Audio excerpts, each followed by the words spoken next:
Добрый день, дорогие друзья! Сегодня мы начинаем цикл открытых лекций в Коми Республиканском институте развития образования, посвященных Году науки и технологий в Российской Федерации. Наша страна всегда славилась талантливыми учеными. Вспомните, что дала миру советская и российская наука в прошлые годы. Это, конечно, те открытия, за которыми стоят имена, например, нобелевских лауреатов Льва Ландау, Петра Капицы, Жареса Алферова, гравитационные волны, озеро Восток в Антарктиде, космический полет радиоастрон, опыты с графеном и сверхтяжелые атомы. Список этих открытий и проектов, перевернувших ход научно-исторической мысли, мы с вами можем продолжать. А чем же живет российская наука сегодня? Сегодня наука впервые вышла в ранг ключевых национальных проектов, и для ее поддержки и развития был создан отдельный национальный проект. По результатам реализации нацпроекта «Наука», рассчитанного на 2019-2024 годы, Россия должна войти в пятерку мировых научных лидеров по приоритетным направлениям. Но для того, чтобы совершить такой технологический рывок и дать поддержку науке на федеральном уровне, 25 декабря 2020 года президент Российской Федерации Владимир Путин подписал указ о проведении в 2021 году в России Года науки и технологий. Глава государства отметил, что вызов эпидемии, с которым столкнулась вся цивилизация, он четко показал ту значимость сферы науки и технологий. И именно такой вклад в развитие страны, по мнению главы государства, заслуживает особого государственного признания. Укрепление научного потенциала России – это долгосрочная и системная работа. Идет развитие исследовательской инфраструктуры, создаются научные центры, разработана система поддержки молодых талантов и привлечения к научным проектам наших соотечественников. Время показало, что такие шаги были правильными и своевременными, подчеркнул Владимир Путин на заседании Совета по науке и образованию при президенте Российской Федерации. Год науки и технологий – это год, которого ждало научное сообщество России. Задача Года науки и технологий – привлечь талантливую молодежь в сферу науки и технологий, повысить вовлеченность профессионального сообщества в реализацию стратегии научно-технологического развития Российской Федерации и сформировать у граждан нашей страны, а значит и у нас с вами, четкое представление о реализуемых сегодня государством и бизнесом инициативах в области науки и технологий. Это будет особый год, когда каждый из нас сможет по-новому увидеть и оценить развитие научной мысли и технологический прогресс в России. Специально для того, чтобы наука стала ближе к каждому из нас, был разработан и запущен официальный сайт «Год науки». Сейчас мы вам его запустим. Вот таким образом выглядит главная страничка сайта. И именно этот сайт позволит нам с вами окунуться в информационное поле главных научных событий и открытий этого года. С какими же достижениями мирового уровня мы входим в Год науки и какие прорывные работы можно ожидать в 2021 году? Ну, что касается достижений, то здесь, конечно, лидер очевиден. Это наши вакцины против коронавируса, потому что это самый настоящий мировой уровень, и именно они стали сенсацией для всего мира. Но есть у нас и другие серьезные достижения. В астрофизике, например, это и в медицине лекарства от болезни Бехтерева. Список достижений можно продолжать, о многих из них вы узнаете как раз на сайте Года науки. В Год науки должны стартовать несколько масштабных проектов, в том числе по изучению мозга и по освоению ресурсов Мирового океана. В нашей стране наука и образование традиционно имеют особое значение, ничуть не меньше, чем наши бескрайние просторы и природные ресурсы. Ну и вместе с тем совокупный потенциал социальной сферы, объединяющей в себе науку, образование и культуру, является мощным фактором экономического развития и политической стабильности нашей страны. В этой связи Коми Республиканский институт развития образования запустил цикл лекций, открытых лекций для нашего подрастающего поколения. Ведь все открытия делают в будущем наши нынешние школьники. Этот цикл лекций мы начинаем сегодня, и продлится он до середины апреля. Те, кто не смогли сегодня к нам подключиться очно, будут иметь возможность посмотреть эту запись открытых лекций на сайте Института развития образования и на различных социальных сетях. Также вы будете иметь возможность, если, опять-таки же, не сможете сегодня задать вопрос свой лектору вот в таком режиме очной встречи, то, соответственно, вы будете иметь возможность задать этот вопрос, передать его через нас, и мы точно так же ответим. Итак, цикл лекций включает в себя 5, на наш взгляд, очень важных и нужных вопросов. И сегодня наша первая лекция «Как развиваются сквозные цифровые технологии», и экспертом данной лекции выступает Михаил Дмитриевич Китайгородский, кандидат физико-математических наук, доцент кафедры общетехнических дисциплин и методики обучения технологий Института точных наук и информационных технологий Сыктывкарского государственного университета. Михаил Дмитриевич, вам слово. Здравствуйте, уважаемые слушатели. Мы начнем лекцию уже сейчас, да? Да. Сегодня мы поговорим о сквозных цифровых технологиях, сквозных, потому что они пронизывают все промышленные, индустриальные производства, которые в настоящее время существуют не только в нашей стране, но и во всем мире. И нужно сказать, что эти технологии развиваются стремительными темпами, и такое развитие приводит в ближайшее время к формированию совершенно новых рынков, совершенно новых технологий. И можно говорить о том, что в настоящее время разворачивается новая технологическая революция.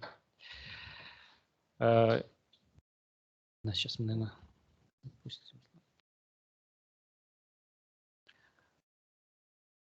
Что касается технологических революций, то, наверное, следует сделать небольшой экскурс в историю, чтобы было понятно, где мы сейчас находимся, на каком этапе развития.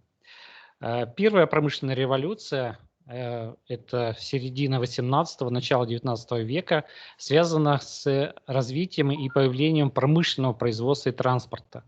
Именно изобретение парового двигателя, которое произошло в это время, привело к тому, что были созданы станки, были созданы транспортные механизмы, которые и стала основой промышленного производства. Вторая промышленная революция – это вторая половина 19 века, начало 20 века, связана с исследованиями в области электричества, в области химии, изобретением двигателей, бензинового двигателя, телеграфа, телефона. И вот такая электрификация производства также дала тоже стремительный толчок в развитии технологий. Появился железнодорожный транспорт, что позволило логистику товара перевозить на большие расстояния. Появилось поточное производство, появилось разделение труда. То есть начало 20 века было связано именно с этими процессами. Третья технологическая революция, в которой вы уже были, это вторая половина 20 века, начало 21 века, связана с развитием автоматизации, роботизации производства. И эти процессы были очень активны. Связано это было с развитием радиоэлектроники, с развитием цифровой микропроцессной техники, информатизации, технологий. То есть это появление компьютеров и активное внедрение их в производство. Ну и я уже сказал, что можно говорить сегодня о четвертой технологической революции, которая считается точка отсчета, это начало 21 века, это появление умных заводов, предприятий, на котором автоматизированные и роботизированные промышленные системы не только работают автономно, но и взаимодействуют между собой. Взаимодействуют как внутри производства, так и с другими заводами. И связано это с развитием искусственного интеллекта, технологий интернета вещей, с появлением нейронных сетей. Ну, что касается искусственного интеллекта, то для вас будет по этому вопросу отдельная лекция. Ну, а мы сделаем только обзор тех технологий, о которых я сказал. Четвертая технологическая революция получила название «Индустрия 4.0». Возможно, этот термин вы слышали. Если нет, то обратите на внимание, то есть он будет появляться все чаще и чаще. И термин появился в 2011 году на немецкой промышленной ярмарке. И связано это было с тем, что именно в Германии была разработана стратегия развития промышленности, которая называется «Платформа индустрии 4.0». И цель этой программы была интернетизация промышленности, то есть выходы промышленности на глобальную сеть, объединение заводов в этой глобальной сети. Но вот аналогичные программы были разработаны, запущены в Америке, Франции, Великобритании, в других странах. В нашей стране направление индустрии 4.0 оформлено в виде национальной технологической инициативы, которая является таким набором программ и проектов, рассчитанных на перспективное время, на 10-15 лет. Но если говорить о программе, то она рассчитана до 2035 года. Цель нашей программы, национально-технологической инициативы, это выход на глобальные мировые рынки, как промышленные, так и общественные, социальные, образовательные. Основными направлениями индустрии 4.0 являются передовые технологии, благодаря которым четвертая промышленная революция стала реальностью. Но к наиболее важным из данных технологий можно отнести технологии интернета вещей, технологии аддитивные, это искусственный интеллект, машинное обучение, робототехника, это технологии больших данных и блокчейна, это облачное вычисление, это виртуальная и дополненная реальность. Наверное, со всеми этими направлениями вы в общем-то знакомы или слышали о них. Вот сегодня мы небольшой обзор этих сквозных технологий проведем. Интернет вещей. В английской интерпретации Internet of Things, IoT аббревиатура, это объединение цифровых датчиков, устройств, которое называется интернет-вещи, которые взаимодействуют между собой и с внешней средой с помощью встроенных технологий связи и интернета. Но говоря об интернете вещей, надо сказать, что про интернет вы, естественно, знаете, да, то есть это объединение пользователей, объединение информационных ресурсов, но в настоящее время можно говорить о том, что в интернете объединяются и различные устройства. Вот на слайде показано число датчиков устройств, которые подключены к интернету, и количество это стремительно растет. Такой реперной точкой является 2003 год, когда число подключенных устройств сравнялось с мировым населением Земли. Это было 2005 год. Сейчас интернет вещей около 50 миллиардов, и по оценкам экспертов к 2025 году ожидается триллион устройств, которые подключены к интернету. Интернет вещей сейчас достаточно активно внедряется в различные сферы и производства, и социальной сферы, и образования. На слайде показано количество подключенных к интернету устройств в разных отраслях. Технологии интернета вещей позволяют повысить эффективность современного производства, оптимизировать его, улучшить условия и безопасность труда. Интеграция датчиков и устройств управления промышленных станков системами автоматизированного проектирования и управления позволяет производство товара вывести на совершенно иной уровень качества, экономичности и эффективности. Но если говорить о производстве, то сейчас уже производство нацеливается на индивидуальных пользователей, и недалеко то время, когда любой человек может заказывать под себя определенные товары с определенным дизайном, с определенным функционалом, и все это будет благодаря интернету вещей. В энергетике, в жилищно-коммунальном хозяйстве интернет вещей в первую очередь связан с дистанционным мониторингом удаленных систем. энергетических, различных счетчиков. Сбор и анализ информации о состоянии оборудования, его функционирование позволяет мгновенно реагировать на внештатные ситуации, оперативно исправлять проблемы, которые возникают в этих системах. Ну, наверное, у некоторых из вас дома уже есть счетчики, которые подключены к интернету, и не нужно передавать показания этих счетчиков, они автоматически, управляющие компании, могут считывать и получать вот такую информацию. Одно из перспективных направлений интернета вещей является транспорт. Это развитие беспилотных автомобилей, о которых тоже, наверное, вы слышали. Уже сейчас во многие автомобили передовых производств установлены тысячи датчиков и устройств, которые взаимодействуют между собой по беспроводным сетям, что позволяет управлять автомобилем даже удаленно. Введение интернета вещей полностью позволяет организовать на транспорте оптимизацию логистики, что приводит к сокращению расходов и себестоимости продукции, а также осуществлять контроль перемещения данной продукции.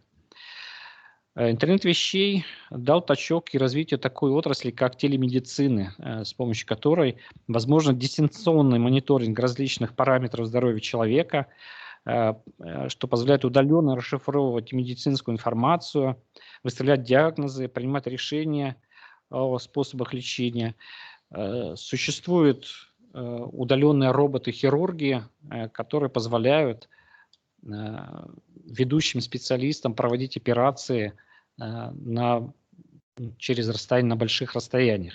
Это все благодаря технологиям интернета вещей. Технологии интернета вещей значительно расширяют и возможности дистанционного обучения и образования.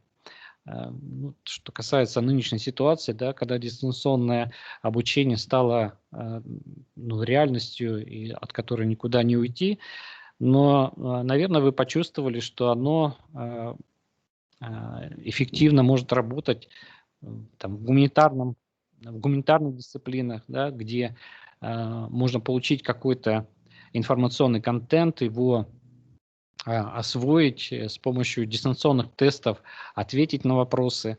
Но есть дисциплины, это физика, технология, химия, там, биология, где необходимо проводить лабораторные работы. То есть каким образом это делать дистанционно? Вот именно технологии интернета вещей позволяют подключать лабораторное оборудование на расстоянии и в дистанционном режиме проводить лабораторные исследования. Как, вот еще раз говорю, как в физике, в технологии, в биологии и так далее. То есть такие технологии разрабатываются ведущими университетами как мира, так и страны. И в нашем университете, Сыктывкарском государственном университете, такие эксперименты мы проводим. И один из курсов образовательной робототехники, интернета вещей был проведен дистанционно с использованием дистанционных лабораторных работ. Следующие сказанные технологии – это аддитивное производство, технологии создания и производства деталей с помощью наращивания материалов. Есть так называемые субтрактивные технологии, в отличие от аддитивных. Субтрактивные, они создают изделия методом обработки и удаления частей заготовки. А что касается аддитивных технологий, яркий пример – 3D-печать, для которой необходимо создать трехмерную цифровую модель изделия с помощью системы автоматизированного проектирования, а затем данную модель программно разделить на слои и модифицированную модель отправить на 3D-принтер, с помощью которого, или который с помощью пластика или какого-то другого материала воспроизводит модель в материальном изделии.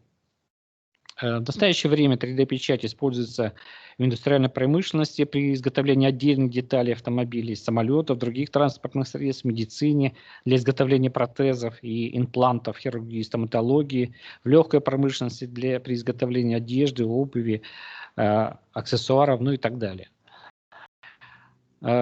И технологии не стоят на месте. В настоящее время идет разработка 4D-печати, это создание с помощью 3D принтеров изделий, трехмерных объектов, форма, свойства которых может меняться со временем или под воздействием каких-то факторов освещения, температуры, влажности, просто времени и так далее. При изготовлении мебели можно распечатать плоскую конструкцию, а через какое-то время, после того, как мы перевезли ее в квартиру, эта плоская конструкция трансформируется в какой-то объемный предмет. Там, это диван или кровать. Можно распечатать обувь, которая при определенных условиях принимает форму ноги, надевшей ее человека. Недавно BMW представила концепт автомобиля будущего, которая тоже не обошлась без 4D технологий. По задумке инженеров, кузов автомобиля состоит из таких элементов, которые распечатаны на 4D принтере, которые меняют свою геометрию в зависимости от условий, в зависимости от положения колес, от состава или состояния дорог. То есть такие технологии в настоящее время также прорабатываются. Надо сказать, что аддитивные технологии, они активно внедряются и в образование, и наверняка в вашей школе есть 3D-принтеры, которые активно используются на уроках технологий в дополнительном образовании. Так что эти технологии приближаются уже и к нам со всех сторон. Следующий элемент технологической революции связан с появлением, даже не с появлением, можно сказать, что активным развитием искусственного интеллекта, который по-разному можно определить. Одно из определений – это комплекс наук, основная задача которого является создание вычислительных систем, способных выполнять творческие функции, которые традиционно считаются выполнимыми лишь человеком. При этом интеллектуальная система – это, на самом деле, программно-аппаратная система, которая решает задачи, являющиеся творческими и имеющие отношение к определенным областям знаний. Искусственный интеллект, как раздел науки, развивается достаточно давно, но именно несколько лет назад бум искусственного интеллекта был связан с тем, что вычислительные системы стали иметь такие мощности, доступные для любого пользователя. Скорость передачи информации также позволили этим технологиям выйти, можно сказать, что в люди. Да? То есть этими технологиями пользуемся, наверное, каждый, кто имеет смартфон.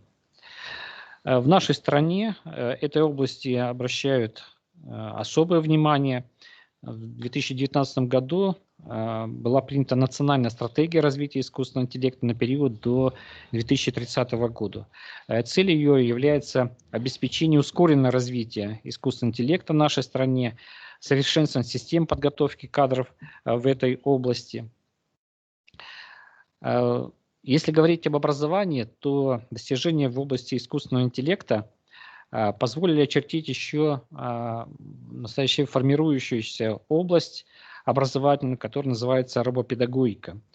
Основные задачи такой области – это проектирование и использование в образовательном процессе технологий искусственного интеллекта, таких как виртуальных помощников преподавателей, аватаров и чат-ботов, ботов-тьюторов, ботов-диагностов, ботов-энциклопедистов. С ботами наверняка тоже вы знакомы. Многие сайты имеют таких помощников, которые позволяют работать с пользователями, привлечь их внимание к определенным ресурсам. И еще раз скажу, что данные технологии в образование тоже приходят. Есть в настоящее время огромное число образовательных ботов, которые позволяют управлять образовательным процессом, которые могут консультировать и учащихся, и учителей, которые могут диагностировать образовательные результаты, и так далее. Кроме ботов, существуют и другие направления развития искусственного интеллекта в образовании.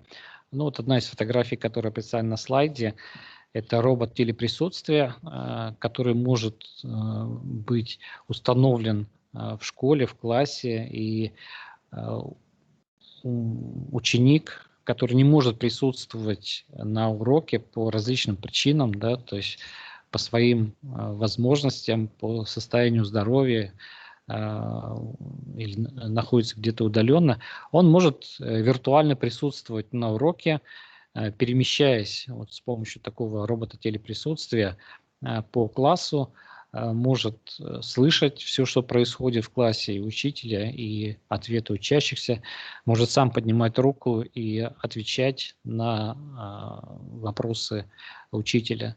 То есть это стало также возможно благодаря искусственному интеллекту. Важных направлений современного промышленного производства, одной из таких сквозных технологий является технология больших данных, это технология Big Data, которая обозначает структурированные и неструктурированные данные огромных объемов и значительного многообразия, которые эффективно обрабатываются программными инструментами. Говоря о больших данных, следует сказать, что это не только большие объемы, да, то есть так называемая концепция 3V, которая говорит о том, что большие данные – это большие объемы, это большие скорости передачи данных, и это большое разнообразие этих данных. И именно вот такое определение больших данных и является как бы его структурированным определением. Также эти большие данные или технологии больших данных стали возможны благодаря развитию микропроцессной техники, развитию вычислительных систем, и мощности, которые сейчас существуют и доступны многим пользователям, позволяют эти большие данные обрабатывать. Скорости передачи за последние годы возросли во много раз, в десятки раз, что тоже повлияло на развитие данных технологий. Если говорить об образовании, то обработка больших массивов информации, информации образовательных систем, анализ результатов обучения, поведенческих особенностей учащихся позволяет сформировать индивидуальные образовательные маршруты, что вот в настоящее время является крайне актуальным. Но вообще и вот развитие и внедрение искусственного интеллекта и вот технологий больших данных, они направлены на то, чтобы не заменить учителя в классе, а стать помощником в образовании, позволяет проанализировать ситуацию каждого ученика и проработать вот такие индивидуальные образовательные маршруты, ну или для каких-то групп учащихся, то есть проведя дифференциацию, и выполнить индивидуальные образовательные маршруты, учтя запросы каждого ученика. Да, вот еще на слайде я привел динамика роста изменений цифровой доли информации. И 2002 год стал переломным в изменении соотношения мирового объема аналоговых и цифровых данных. Именно в этом году произошло как раз увеличение цифровой информации над аналоговой. То есть цифровая информация в мире превысила аналоговую информацию. Если говорить о нынешней ситуации, то это практически 98% информации является цифровой. На этом слайде последние данные представлены 2007 года, при котором цифровая информация в мире в 15 раз превысила аналоговую. Следующие технологии, которые существенно влияют на многие процессы в нашей жизни, и и в промышленность, и в том числе и в образовании, это виртуальная и дополненная реальность. Виртуальная реальность – это технологии, в которых объект управления представляет собой компьютерную модель реальности. Ну, в английском аббревиатуре это VR. Созданные техническими средствами объекты и субъекты моделей реальных объектов передаются человеку через его ощущения – зрение, слух, обоняние, осязание. И при этом происходит имитация воздействия, реакции на это воздействие объектов. Дополненная реальность – это технология, которая позволяет проводить эксперимент, воспринимая смешанную реальность. То есть испытатель воспринимает, кроме реальных объектов, информацию, которая создается с использованием дополненных с помощью компьютера виртуальных моделей элементов. Ну, в некоторых случаях разделяют виртуальную, дополненную и смешанную реальность. То есть тогда вот определение, которое дано для дополненной реальности, это по сути является смешанной реальностью. Про дополненную реальность говорят еще и в следующих случаях, когда есть некоторое реальное изображение, ну, цифровое, естественно, да, создано с помощью видеокамеры, телекамеры. И объекты этого изображения дополняются дополнительной информацией. То есть к изображению привязывается какая-то дополнительная информация, которая описывает свойства этих объектов. Ну, например, там, характеристики станков, приборов, на которых наводится какой-то управляющий маркер. Ну и дополненная реальность это вот позволяет визуализировать некоторые характеристики реальных объектов. Виртуальная дополненная реальность – это те технологии, которые эффективно применяются в настоящее время и в образовании, и в том числе в дистанционном обучении, что позволяет расширить возможности современного образования. И на основе таких технологий создаются имитационные лабораторные стенды и лабораторные установки с элементами дополненной реальности. Ну, говоря о профессиональном образовании, вот эти технологии также в этой области используются. Вы можете посмотреть ролики, например, как можно обучить там, электрической сварке специалиста, да, без использования реальных объектов, то есть используя экраны, мониторы, специальное оборудование, можно с помощью технологий виртуальной дополненной реальности сымитировать вот эти технологии. Ну, вот вкратце об основных технологиях, которые сейчас являются трендами в современном производстве, сквозными цифровыми технологиями. И я уже сказал, что технологии развиваются стремительными темпами. И если сегодня эти технологии являются передовые, то через год-два они уже будут обыденными, и нас ждут совсем другие технологии, о которых сейчас очень даже сложно представить, что это будет.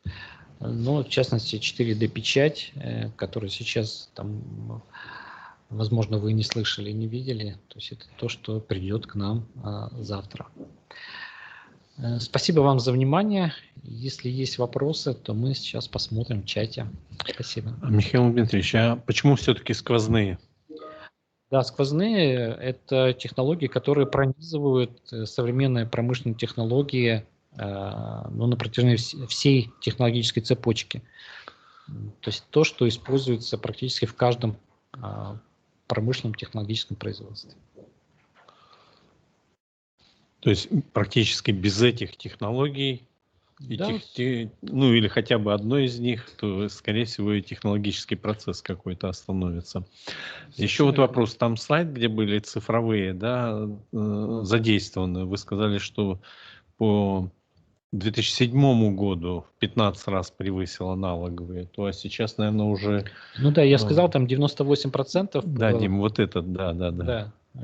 цифровой информации сейчас по сравнению с нам. Ну, аналогово остается, но, то есть, конечно, многие, практически все сейчас используют только цифровое. Спасибо. Коллеги, ребята, если есть вопросы, можно включить микрофон, кнопочка микрофона у вас или камеру, и вы можете задать свой вопрос из своей студии. Если есть желающие. У кого проблемы с техникой, то можно написать в чате и задать вопрос в чате. У вас сейчас есть такая уникальная возможность непосредственно ученому задать свой вопрос, получить на него ответ из первых уст.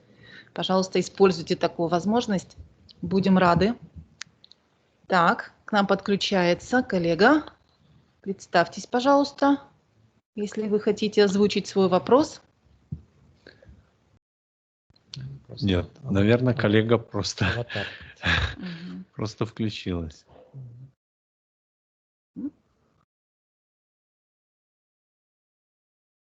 Михаил Дмитриевич, вот как вы думаете, вот вы рассказывали о сквозных технологиях, а сколько лет необходимо для того, чтобы все они в практику могли внедриться? Вот у нас сегодня присутствуют ребята и пятиклассники, и девятиклассники, и одиннадцатиклассники. Вот кому из них наиболее актуально, скажем так, готовиться, да, к внедрению этих технологий новых? Ну, на самом деле, те технологии, которые используются в промышленности в настоящее время, они уже, вот эти сквозные технологии используются, да.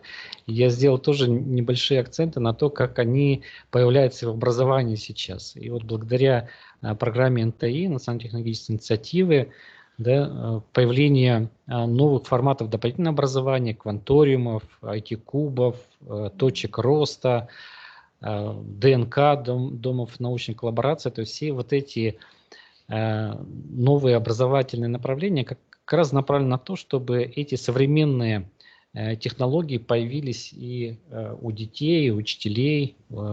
Поэтому, надо сказать, что, еще раз повторюсь, да, эти технологии уже ребята используют, могут использовать.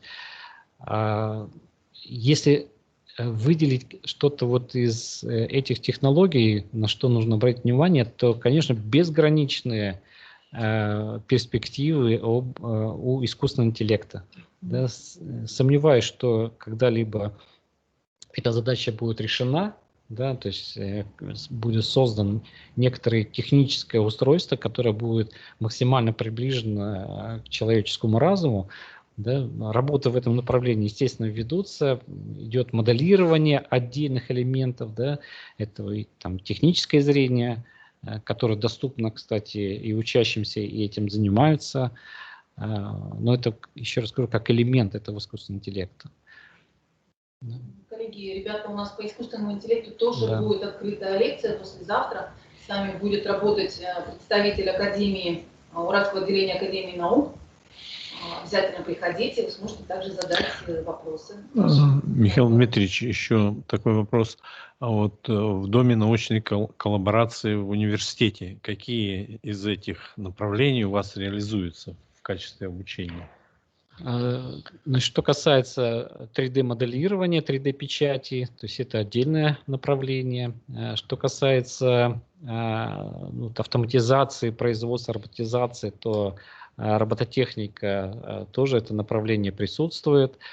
Ну, я веду направление аэроробототехника, и это полеты дронов, но основная на самом деле идея этого направления – это работа с техническим зрением. То есть дроны должны работать с техническим зрением. То есть это вот основа искусственного интеллекта. Ну, вот 3 уже, наверное, перечислил. Да. Что касается интернета вещей, то напрямую в Доме научной коллаборации это не присутствует, но вот я уже сказал, что студенты изучают эти технологии и даже в режиме дистанционного образования. Спасибо. Коллеги, с нами на связи сегодня Хабаровская СОЖ, школа очень, скажем так, отдаленная, но тем не менее коллеги принимают участие в наших мероприятиях, посвященных внедрению цифровых технологий в образовании. Если вы с нами сейчас на связи, мы бы очень хотели вас услышать. И вот как вы преодолеваете те трудности, которые у вас существуют, и как вы внедряете новые технологии. Может быть, у вас есть какие-то вопросы непосредственно к Михаилу Дмитриевичу? Школа номер 5 Усинска. У пятиклассников есть вопросы? Неужели у пятиклассников нет вопросов по тем технологиям, в которых им жить через 5 лет, через 6, когда закончат школу? Да жить-то, наверное, уже завтра. Да, живут-то завтра. И сегодня. Ну, может быть, не вопросы, да, а нам интересно услышать от вас вот некоторую обратную связь. То есть вот какие из рассмотренных технологий у вас уже есть в школе, и вы можете поделиться тем, что вы эти технологии используете. То есть давайте, кто смелее, скажите. Усинск, 3-я школа. Ну, у нас еще как-то педагоги даже боятся иногда включать камеру, включать микрофон, побаиваются, вернее. Ну, а с детьми, наверное, посложнее. Вот мы тоже вот эти технологии осваиваем взаимного общения, хотя я думаю, многие из них общаются и в видеочатах, и в чатах, но вот на таких серьезных мероприятиях почему-то у нас идет. Да, вот мы видим, Усинск нам пишет, да, что ведется робототехника, замечательно. А не могли бы вы камеру, микрофончик включить и что-нибудь нам сказать? Хотя во многих школах как бы есть и техника, и все. Дистанционное обучение активно внедряется. Осваиваются, не остаются, ошибки чуть-чуть. Да. О, замечательно, слышим вас. Это 3-я школа, город Усинск. Добрый день. Добрый день. Мы же, 3-я школа является основной для сельских школ. Опорная школа, да, мы рады, что вы к нам подключились. И каким образом вот вы технологии внедряете? Ну, у нас на основе Moodle расположены все дистанционные обучения. Потом, скажите мне, я вам скажу, забыл. Не готовился, чтобы выступать, конечно. А видеоконференции вы с ними как-то проводите или не позволяете? Да, у нас отдельно есть кабинет для видеоконференции, правда, мы сейчас не в нем, поэтому я камеру не могу включить.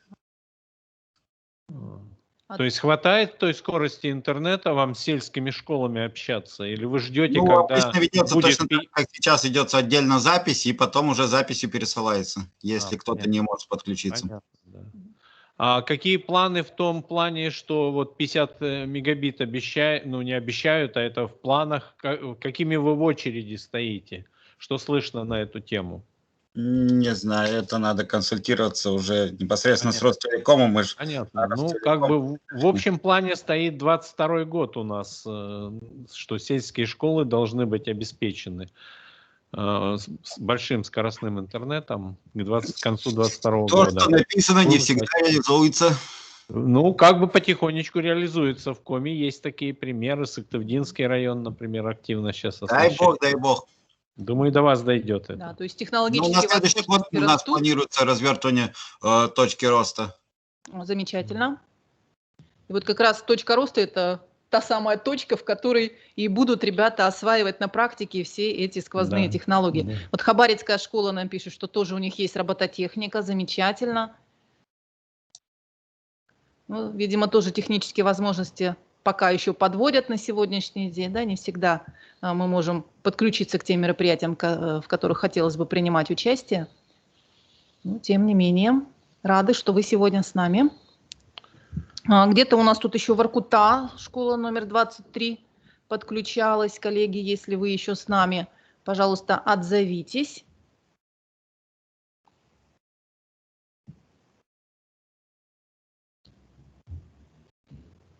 Какие у вас идеи, перспективы? Да, Хабаровская школа пишет спасибо за понимание. Мы рады, что вы, несмотря на те трудности, которые у вас объективно существуют, все-таки включаетесь в различные сетевые мероприятия. дистанционное обучение организуете.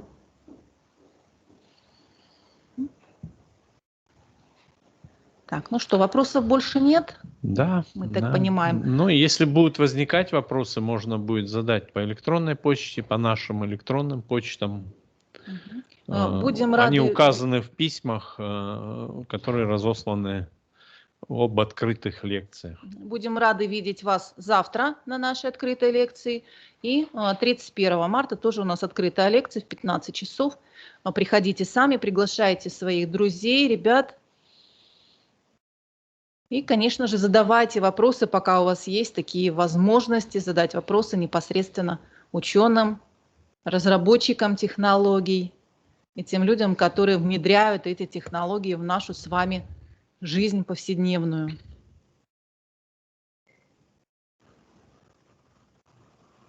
Спасибо за внимание всем. Да, будем Спасибо. завершать. Всем удачного дня. Благодарим всех, кто принял участие. До свидания.